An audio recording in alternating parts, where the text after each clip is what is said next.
Ladies and gentlemen, welcome to the Grassroot Chats feature show, the show we bring out every Wednesday that talks about all the wonderful topics that we want to discuss, whether we agree or not. In the studio with me is Dunk. How you doing, sir? And of course, Mr. Waddle himself, Neil Hinder. Everybody looking Yup. wonderful. So, of course, ladies and gentlemen, if you like what you see, what you hear, please subscribe, hit that notification button, follow us on all the platforms Instagram, Twitter, and of course, YouTube. This week, ladies and gentlemen, we are talking about the Premier League Hall of Fame. Premier League Hall of Fame started 2021, and the first two inductees were Alan Shearer and Thierry Henry. And of course, they were followed by Eric Cantona, Roy Keane, David Beckham, Dennis Bergkamp, Frank Lampard, and Steven Gerrard. This year, 2022, Wayne Rooney and Patrick Vieira have been inducted into the Premier League Hall of Fame. Of course, Dunk, any arguments to those inductions? No, none at all. So yeah, Vieira, absolutely legendary midfielder. Obviously part of the Arsenal Invincibles. Rooney, well up there. Is he second now on the all-time? Second now. Well, he's finished, obviously. Second on the all-time Premier League goal scorer. So yeah, absolutely no arguments for those two. Okay. Neil, any arguments with Rooney, Patrick Vieira? No, I don't think you can argue that they don't deserve to be in it. I think the problem with it is it's really heavily mooted towards strikers. The Hall of Fame. That's my only issue with it. But I think they should have been in there anyway. Strikers? I mean, if you're looking at the 8 inductees last year, you had 2 strikers and everybody else were all midfielders. Yeah, but I mean, it's all that end of the pitch, and they're all the same. Anyone above the defenders, all strikers as far as us no fullbacks. defenders or goalies. Nope, Yeah, none. Ladies and gentlemen, you can tell these two either play defense or goalkeeper, so you can tell how bitter they are. But we shall see. Let's see who they will pick from this year's nominees. So, of course, Wayne Rooney and Patrick Vieira have been inducted into the Premier League Hall of Fame 2022. And now, even if the voting has closed, but we will still like to see, before the results come out, who Neil Waddle Hinder and, of course, Big Dunk would have actually picked for the other 6 people to go into the 6 slots left. So the nominees there are 25 on the list. You have Tony Adams, Sergio Aguero, Sol Campbell, Peter Cech, Andrew Cole, and Ashley Cole, Didier Drogba, Patrice Evra, Les Ferdinand, Rio Ferdinand, Robbie Fowler, Vincent Company, Mathieu Letitia, Shock, Gary Neville, Michael Owen, Paul Scholes, Peter Schmeichel, Teddy Sheringham, John Terry, Yaya Toure, Ian Wright, Nemanja Vidic, Robin Van Persie, Ruud van Nistelrooy, and Edwin van der Sar. I mean, good luck, ladies and gentlemen, if you remember everybody I just called. If not, you could just Google it or you can see the nominees. So let us start with Big Dunk. Let's go through your list of the 6 players you picked from those nominees to be inducted into the Premier League Hall of Fame 2022. Okay, well, to start with, I'm definitely getting a keeper in there. Let's show some love to the goalkeepers. Are you getting them in there because you just want to keep her in there or because you actually think they should be in there? Yeah, of course they should be in there. There's been some absolutely legendary keepers in the Premier League, like just as important as the strikers if the team's going to achieve things and win titles.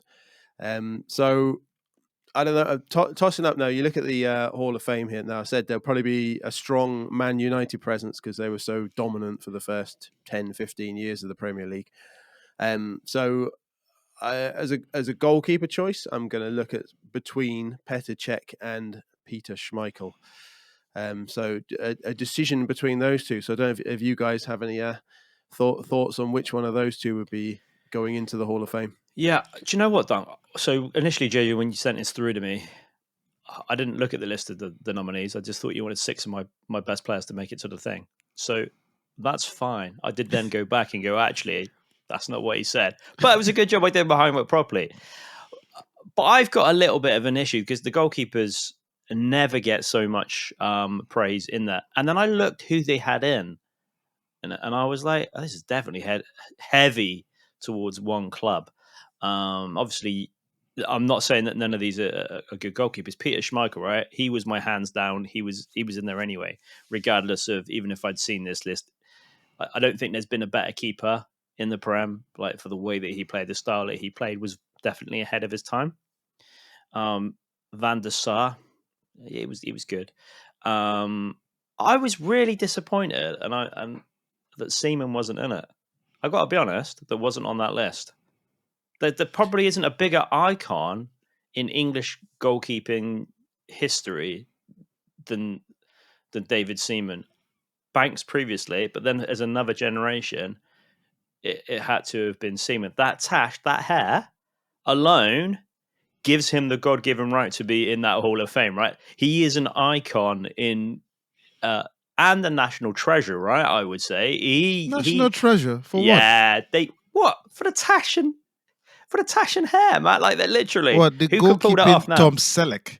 Yeah, and then he goes on dancing on ice, right? Did he win? He got married off it, so I don't think he did too bad. Like that's a win for as far as he's concerned, right? But my point is, I think he was a top goalkeeper, and I think maybe I don't know why he was over. I don't know how you feel, Dunk, about it. Peter Schmeichel, hands down for me. They mentioned obviously Villa and Man City, but that's irrelevant for Schmeichel's best was only at United. That was twilight elsewhere. What did you think, Doug? Yeah, see, I'm gonna like begrudgingly maybe have to put too many Man United players in here, but yeah, I'd go for Peter Schmeichel as well.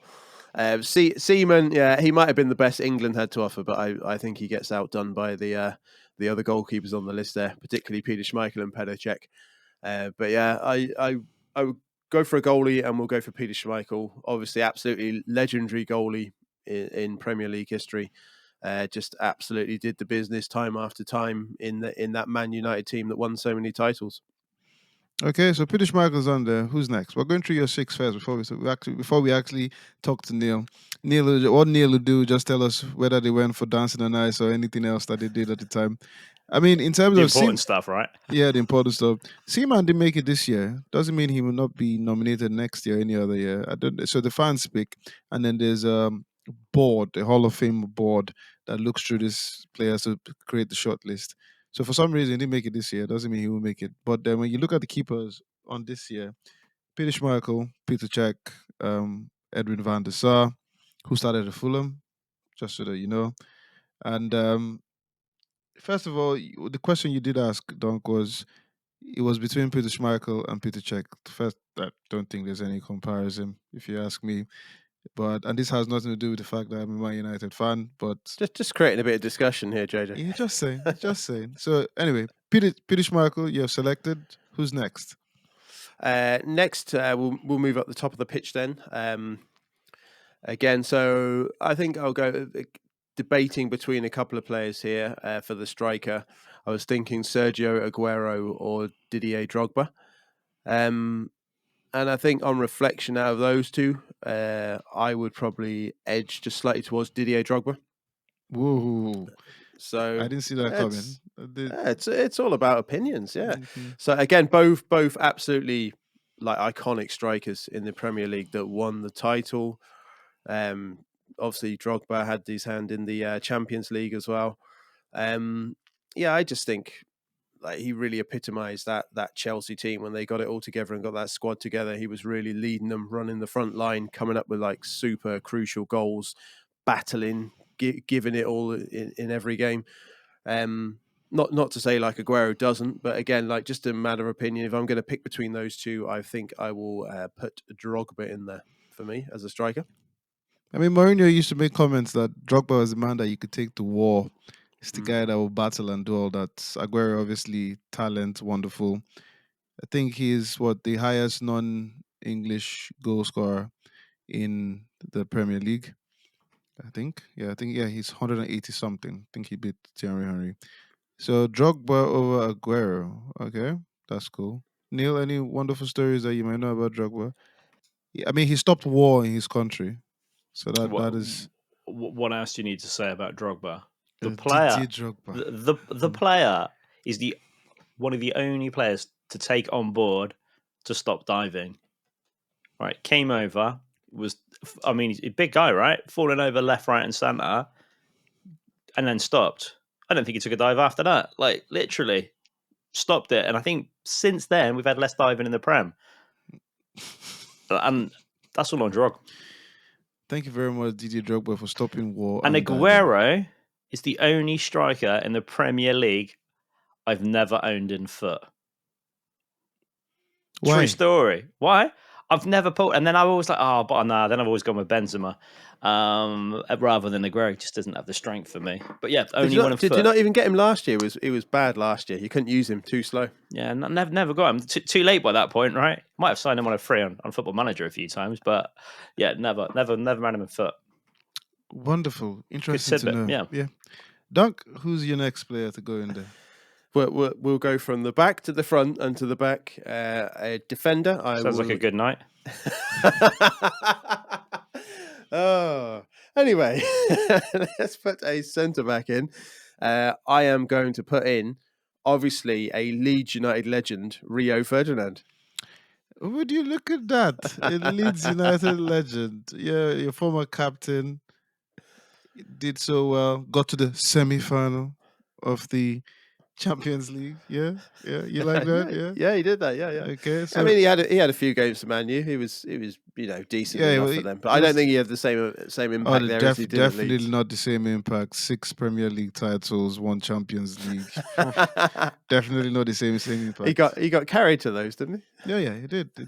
So Rio Ferdinand. Rio Ferdinand is probably one of those that epitomize the plain defender skill, could drive the ball out. Is he, in terms of, there was a time that England had a truckload of wonderful talent in central defenders. Have you at any point ever placed him as, I mean, you've put him in the Hall of Fame, which is fine, but did you ever think at any point that he was the best center defender ever? Especially when you compare him. England Premier League or just ever? Ever. No. Ever. No. I'll give you a typical example. So at some point, I felt Ashley Cole was the best left back in the world, hands down. There was no argument. And at a certain point, but when you look at Rio Ferdinand, he was in the same league with the likes of Sol Campbell, John Terry, Ledley King, players like that. So did you ever look at him and say, this guy's possibly the best defender in the world? I don't think in the world. I think you looked at him and you said, like you said, he's got the ball playing skills and like can defend. And like the new era, even though there were probably other players around Europe that were playing in that style as well. But yeah, he was the new breed of defender that could play out from the back, had some ball skills, could do some good passing as well. So yeah, at one stage you think we could probably talk about that world-class moniker that we brought up last episode. I don't think I would have ever thought of him as the best in the world, but definitely, pushing on to world-class, probably the best in the Premier League. At some point, I thought Pablo Maldini was the best in the world. So Rio's, they don't make them like they used to. Rio, if you're listening, man, could you come on Grassroot Chats and forget about Vibe with 5? I mean, I know it's your podcast, but just come on Grassroot Chats and we'll have you any day. JJ, there's you mentioned Paolo Maldini there. That is probably one of the only reasons why he wasn't the best centre back in the world at that time. Paolo Maldini, next level. Was Rio Ferdinand hands down the best British centre back we have ever had? Yeah. He's also one of the best passers of the ball and most composed. And I would agree. There might have been an argument if Paolo Maldini was injured at a particular point, he was the best player playing. But that was, Paolo Maldini, I got so much love for them. But Paolo Maldini retired and Rio played years. Yeah, good but number of years after got that. Worse. A good number of years after that. He had those cornrows and then played really, really badly. No, he played well with the cornrows.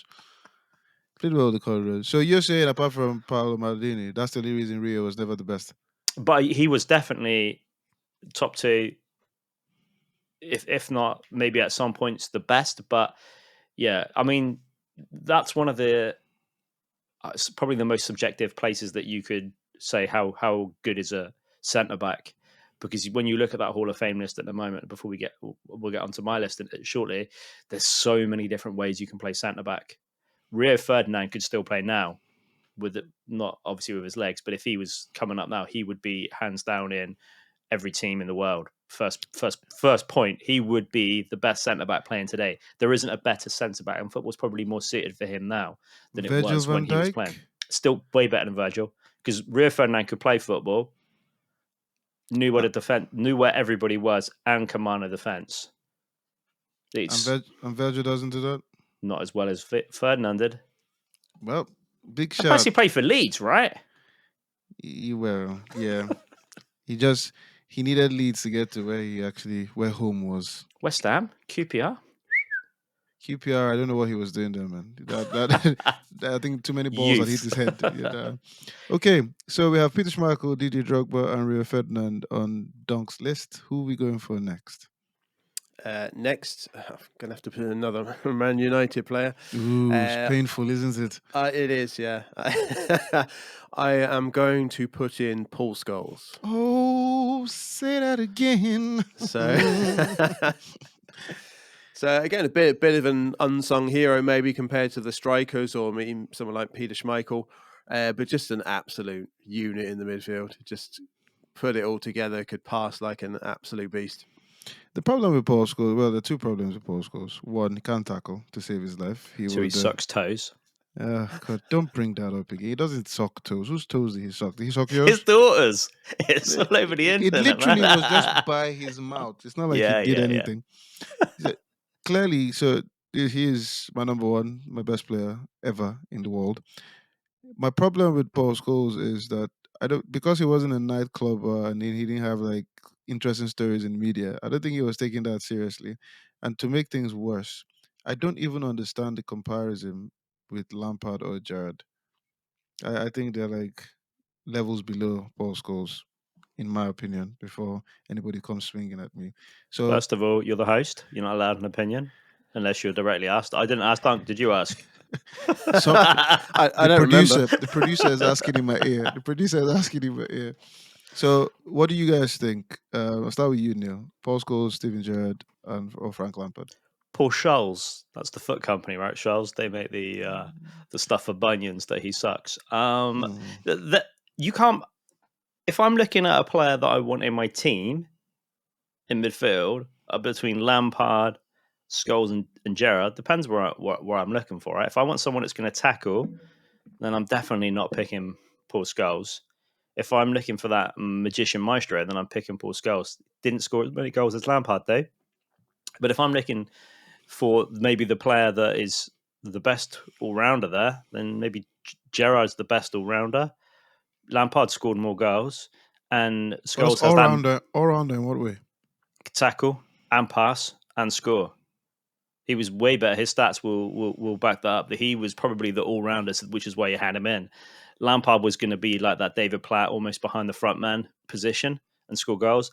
And Scholesy was the little magician that you'd have in the team that could do everything that the Brazilians could do. But he was ginger and English. You can have the magician in there and not having him tackle and looking for all-round stuff. Depends if you want to carry him. That's the problem, right? What do you get in the teams today? Gerrard is probably the only one of those three that I definitely have. I was just going to say, can you imagine Scholes in front of Rice and Phillips? Oh. The thing is, that's or Lampard. Correct me if I'm wrong. I think this is one of the mistakes a lot of managers make, especially in the Premier League. In our last episode, you mentioned the fact that Tuchel is trying to play Lukaku as something he's not, right? So there is a tendency that managers, especially in the English league, try to play players in positions that they're not used to. And I don't think other countries do it. I don't think the Italians do it. I think if Pirlo had played in the English Premier League, some manager would probably have tried to make him tackle or, run back and help the defense. And that would have He would have retired at 33. Oh, yeah. And rather than 48. That would have killed his creativity. And I think that's one of the issues we have with English football, especially. And I think that's one of the other reasons Scholes was never respected as he should be, because apart from just let him do his magic, and you hear people go, oh yeah, but he can't tackle. But he doesn't need to. Just let him do his magic. I think that's a big problem with English football. No, I disagree. I'm going to disagree on all those levels. I don't think there's any English person that doesn't think Paul Scholes was a little saviour. I'm not saying they didn't think that. I'm just saying you expected him to do more. Well, back in the day when he was in a team, Lampard was in a team, and Gerrard was in a team, we didn't have 4-3-2-1. It was just 4-4-2, right? Football Y- wasn't as diverse.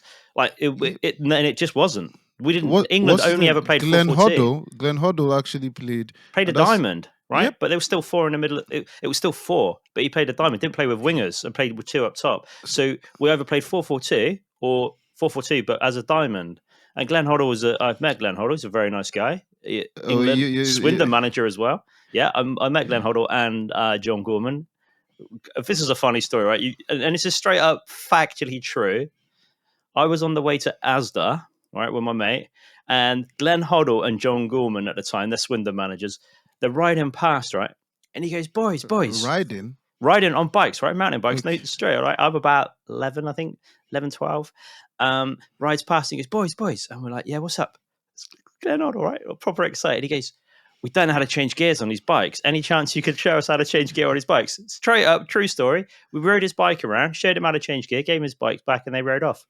That I'm was go. Somebody. literally the only time I've ever met Glenn Hoddle had to change a gear on his bikes. Somebody's gonna have to clarify that story. Maybe I swear. we'll get Glenn Hoddle in there. But let me just prove that you just helped me prove my point. I'll tell you why. Because Glenn Hoddle, in an interview once again in Vibe 5, he said the reason he didn't pick Matt Letizia was because of Paul Scholes. He wasn't going to fiddle around with putting two midfielders and let's see if this can work. He had one player in mind. He thought Paul Scholes was a magician, and he played him in the diamond because he felt this is a player that will fit my position. Now that is a manager that said, "I'm not going to try and I don't want Paul Scholes to start running back to play left back," which is the point I'm trying to make. But but Ericsson made the mistake of going, "I have Frank Lampard, Gerrard, Paul Scholes. The media says they're all wonderful. Let me play Scholes on the left." And then play. That was just terrible. Where I believe if those guys were in Italy or Spain, oof, you would have seen even better football from all three. But Neil has pretty much done what he does, gone around the question and says, "Oh, if I have to pick this person, I'll pick this." Dunk, Paul Scholes, Steven Gerrard, Frank Lampard. Who do you pick? Yeah, I think you said in terms of like the recognition, Lampard and Gerrard definitely got more recognition because of the goals they scored. Who do I pick out of those three? That's a tough one. If you had to push me on who I would pick out of those three, I would pick Gerrard. I'm sorry to upset you there, JJ. No, I'm not upset. I'll just push you off the balcony. Now that you say, I think exactly for like what Neil said, absolute all rounder. He could get back and defend. He scored some amazing goals. Like he could shoot up like a striker. But led by example as well, right? You want to pull your socks up. He was on there, and those are the fundamentals that Paul Scholes didn't have. Was he way better and sexier on the ball?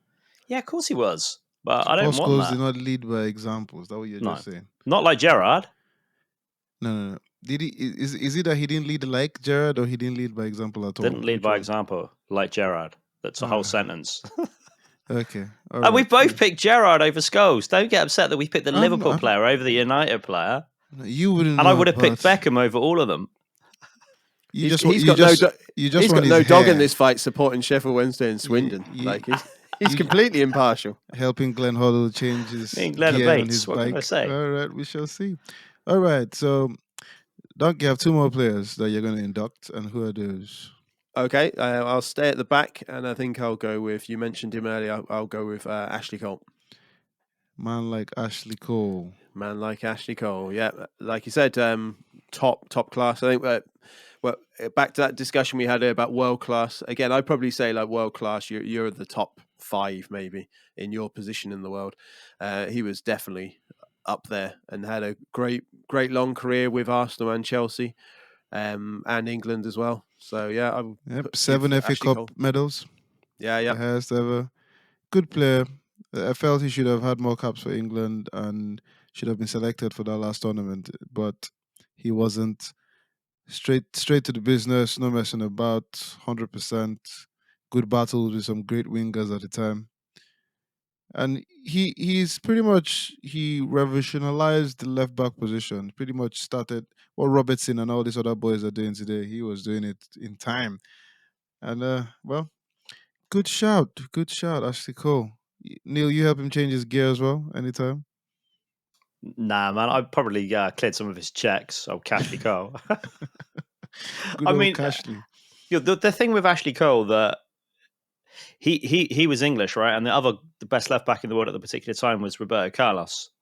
Without a doubt, Roberto Carlos just had style, and because he was Brazilian, that was literally it. Scored a couple of worldy free kicks, but he wasn't better as a whole player than Ashley Cole. Ashley Cole's defending was magnificent when he was at his best, and he did play with some great players. If he was at a team that was winning leagues, he would have won the leagues, right?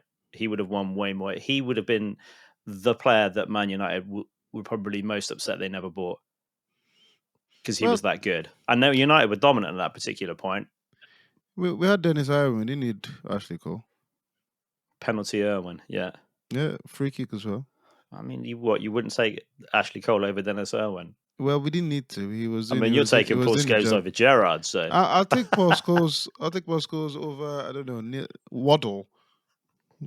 you pushed it now. He's pushed it too far. We shall see. Okay, and your last inductee, Dunk. So the last one, I was playing off a couple of pairs of people earlier, but I will give it to Aguero. We'll get him in there along with Didier Drogba. Again, like great servant for Man City. Was around when they were like building themselves up with the money, but got that championship winning goal. And where is he on the list of all time Premier League scorers? Is he third then? I think so. You have it's Shearer, Wayne Rooney, and then Aguero. I think it is. Is it Aguero? We'll have to. Are you looking it up there, Neil? Come on. No, I think Andy Cole is number 3 with the 187. I don't know. I'm not sure. He's somewhere up there though. Yeah, Mystic Meg's only fans. I have no idea. Just replying to some DMs. Well, there you have yeah. it. So Dunk has a 6 inductees. You have Peter Schmeichel, Didier Drogba, Rio Ferdinand, Paul Scholes, Ashley Cole, and Sergio Aguero. So now we can move over to Neil Hinder. And Neil, who you inducting into the Premier League Hall of Fame? Obviously, I get the final say, right? So we've had Dunk say it's not as important. Now we're up to mine. I've looked through the list and I was just Googling something because I was a little bit confused. Ian Wright is one of the nominees, rightly or wrongly. Doesn't mention Crystal Palace next to his name. Mentions Arsenal and West Ham. And he's a Crystal Palace legend. I just pre-Premier League. Was it pre? That's what I was just trying to figure out. I was like, I mean, but they've got Rio Ferdinand QPR, so it's a little bit touch and go on that one. Right, so I've got a list. I'm going to get my phone out for this because I think it's quite important. I've gone for a few that Dunk's gone for as well. So sorry to snore, everyone. Schmeichel, without a doubt, one of the best keepers in the world. So he deserves to be in the Hall of Fame. Revolutionized playing in goal, had a mindset that was different to any other keeper. He understood what being a sweeper keeper was about. He was always in a different position. He played mind games with defenders. You mentioned how he was way ahead of his time. Yes. Do you think he could play now? Do you think his start He's too old? God. Do I think if he was just reborn and he was a new gen in Football Manager, yeah, definitely 100%. There still isn't. I mean, there's only probably a couple of keepers that are better than him, but he was consistent in goal. Is a key point to making any defense amazing, right? So he gave that confidence to any defender that was in front of him. Did he have a couple of clangers and was he a little bit irrational occasionally? Yes. But on the whole, he was stable. You knew that if there was a one-on-one, he's got a good chance of getting it. And he was that good. He is twice the goalkeeper his son is, and his son's a very, very good goalkeeper. That's how good of an opinion that I have of Schmeichel, and I literally don't like for Man United at all. But he was Peter that good. Schmeichel, Oliver Kahn at the time. Oliver Kahn was a great goalkeeper, but everything he did, Schmeichel was already doing. Okay. Like Schmeichel was already doing it, right? But Kahn was great, probably more successful on the world stage. But I would pick Schmeichel ahead. I don't know if there's any keepers that I've seen other than Jorge Campos with that beautiful shirt was available in foot as well to buy for your players. I'm sponsored on the back at the moment. Amazing. I actually did put Paul Scholes in the Hall of Fame. So let's not be around. I think Paul Scholes is a Hall of Famer, legend for United. I was struggling to find any ginger players that were better. I'm wrapping my brains through them. No, like literally, if Scholes was Brazilian or Argentinian, Spanish, Italian. no, only those two. If he was one No, of those Spanish, two, Italian. he would have so much more respect to his name because he would have fitted in way more with their style of football than what we were doing. Discussing on who I would have in midfield, I think of my midfield of how I would have a team now and how I would want my team lined up for. Maybe I'd have Scholes behind the front man. I don't know. And but it would be very subjective. But what a player. Great to watch. Good ping on ball.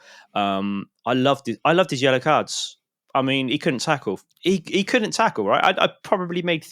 I mean, there'll be a statistic of how many completed tackles he got, but I bet that percentage is below 11. It feels like it would be ridiculously low. Just a quick tangent here. Like he's still being underrated. You look at the Hall of Fame. Beckham's already in it, and Scholes is only on the list of nominees this year. Yeah, but it is what fans like. I mean, I'm sure Neil voted for David Beckham. He loves the guy, wants his hair and everything, wants the Spice Girl. But anyway, the point is the fans. As you said, it's all about opinions, right? So we shall see. Well, let's be honest, right? So you've got a choice between if I'm having Beckham or Scholes, I'm taking Beckham because Beckham's corners were next level. They were just amazing. They were better than Scholes' corners. And for both of them, for me, are a little bit of a luck. If Beckham in his younger days, in his proper prime, would actually get back and get forward and score some worldy goals. So and he could play in the summer and wouldn't get burnt. I don't think you can put a price on the fact that he didn't have to wear factor 50 in the summer and he was fine. Beckham for me over the two, but let's not take any credit away from Scholes. Brilliant. Now I've got a controversial next one because we've already been discussing some of the other ones, right? I'm going to rule out a couple of players and I'm going to tell you why that they're not making it. Ian Wright, no, not for me. And maybe an Arsenal legend, but not going to make it into... and I have got a striker going in next. Not going to make it. I watched him play against Mexico, and he had an absolute hissy fit for England, which was the most embarrassing thing I'd ever seen on a striker. Is that one of the reasons he's not made it yet? Because his temperament wasn't there. It's not a criteria there. For the whole of Well, fame, first of all, if I'm picking the 6 people in, there's a reason why they were in or out, right? So he wasn't there. Okay. I think predatory in the goal, he was good. He knew where the goal was, but I don't think he had much else to give to the Yeah, I don't. I'm allowed an opinion, and that's why you've asked me to pick him. You're allowed an opinion. Doesn't mean it should be terrible. But anyway, continue. I'm never a fan of him, right? Sheringham, Ferdinand. I mean, legends for their clubs. What, legends of the game? Both of them. Rio Ferdinand. No, Les Ferdinand. I was just talking of strikers, right? Les Ferdinand and Sheringham. Okay. Both legends Rio for their was club. an awful striker. Rio was an awful striker. I put him higher than Ian Wright, but I've put Ruud van Nistelrooy in. Now, hear me out. Why, right? Okay, yeah. Ruud van Nistelrooy, for me, was probably the most natural finisher, naturally gifted striker in the league when he was in. He knew where that goal was and played to his strengths all of the time. He could hold the ball up and lay it off, albeit within 3 or 4 yards. And he knew exactly how to score. Whenever he was in the team, Man United were going to win the game. Okay, that's what he did. He took it to the next level of, and I mean, pretty much by himself as well. He was that good. So for me, Ruud van Nistelrooy has probably been the most naturally gifted goal scorer that the Premier League has ever had. And that's not to say that some of the others weren't good, but I feel that he was just that much better. And for the short time he was in the Premier League, that's why he got inducted over a few of the others. And I have given another... He hasn't been inducted. He has in mine. I was given 6 in. So this is my right? So he's in, right? Sorry. And then I'm thinking I want another striker in as well. So we've got Robbie Fowler, Owens on the list, right? Both naturally. I think Owen was very good in his younger days. Didn't you start this show by saying there were already too many strikers? Yeah, way too many strikers, which is why I'm putting them in, right? Because they're the fun players. Robin Van Persie, no, never going to make it. Aguero's a hard one. Because I like Aguero, although I've never bought him. I like Aguero, and I think he was a top player, but I don't think he could play everywhere up front, and I think he was missing a few things. I've put Drogba in because Drogba, for me, is the best forward that I've ever seen play. Now, he could pass. He had a temper. He knew where the goal was. And if I'm picking a centre forward, and that's the mould I want, I'm wanting this absolute beautiful player that can do everything and score goals, right? Like, he was frightening. If he was in the team, you didn't know what he was going to do, and defenders were scared.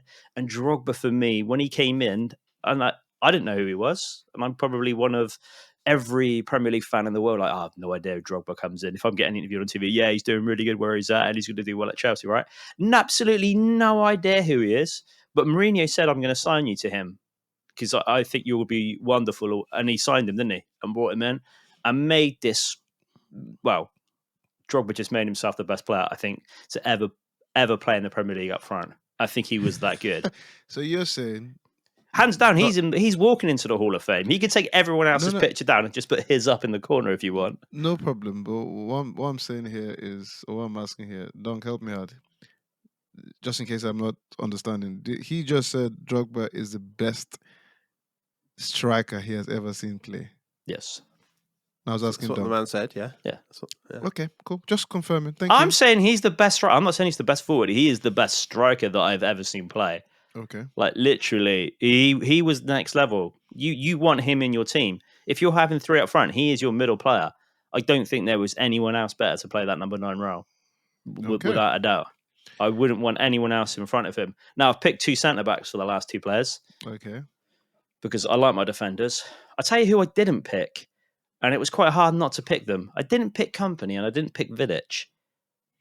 Okay, although they were so close. So close to getting in. But I just think Company did great for City. I wanted to see him do a real big club, not a plastic club. And Adams didn't get in either for me because he was a tackler and that was it. An alcoholic. What does that have to do with anything? A lot. Because I'm picking a Hall of Famers. I am picking the Hall of Fame based on everything. Because it's you told me to pick 6 players, right? I've got to have a criteria. I've picked Rio Ferdinand. Hands down, I already said it. He was one of the best centre backs in the world.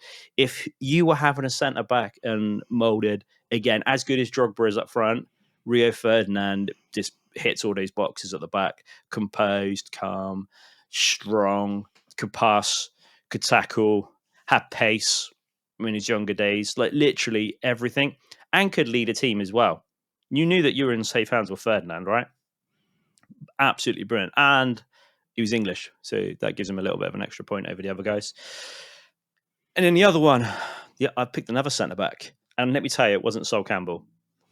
Regardless of, I mean, we would have found out that it wasn't pride. him when you would have said the name. Yeah. I was just letting you know he was on the list as well. And this is a controversial one for some people, but I put John Terry in. Why is it controversial? Because some people will say that Vidic or Company were better than John Terry. And I would say, no, I'm having John Terry in. That guy would die for you. That's what I liked about John Terry. For Chelsea, what a servant, right? And him for England He'd die as well. for your wife. But yeah, potentially there is that ill, that little bit of tarnished his reputation. But I know I'd be in safe hands because he'd be with me on the coach, right? Ooh, that's what Wayne Bridge thought. Idiot. So yeah, but John Terry, great central defender. He had passion, drive. He was a winner, and I think that was what was so good about him. That when he was in, you felt in safe hands. You knew that your team could keep a clean sheet. He'd still come up with goals as well, header the ball in. I think he scored like a couple of volleys as well in his career.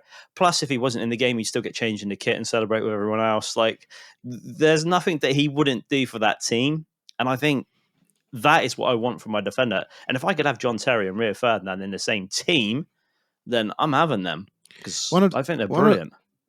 one of the reasons I rate John Terry so highly is that with all in his same set of centre backs like Rio Ferdinand, he was the only one that didn't have natural pace, but he had the best positioning ever.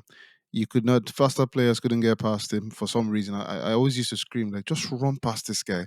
But for some reason, he positioned himself in such a good way that there was no way you could get past him. So I rate him. I rate him. But I don't know. John Terry. It's a good list though. John Terry and Ruud van Nistelrooy. Those are the players you have different from, Big Dunk, Ruud van Nistelrooy, and Didier Drogba. Interesting. Interesting. Well, there you go. So Neil's version is Peter Schmeichel, Paul Scholes, Ruud van Nistelrooy, Didier Drogba, Rio Ferdinand, John Terry, and of course Dunk went with Peter Schmeichel, Didier Drogba, Rio Ferdinand, Paul Scholes, Ashley Cole, and Sergio Aguero. There was two players that weren't on the list because I started doing the list and then reread the message, right? And I was going through it and I was thinking, who would I want in Hall of Fame? And I was just going through all my players in the league. And the two players that I thought, Ruud Hullett, for me, revolutionised English football when he came across. And Did also, he play? Okay, well, that's for you. And continue, sorry. Claude Macaley.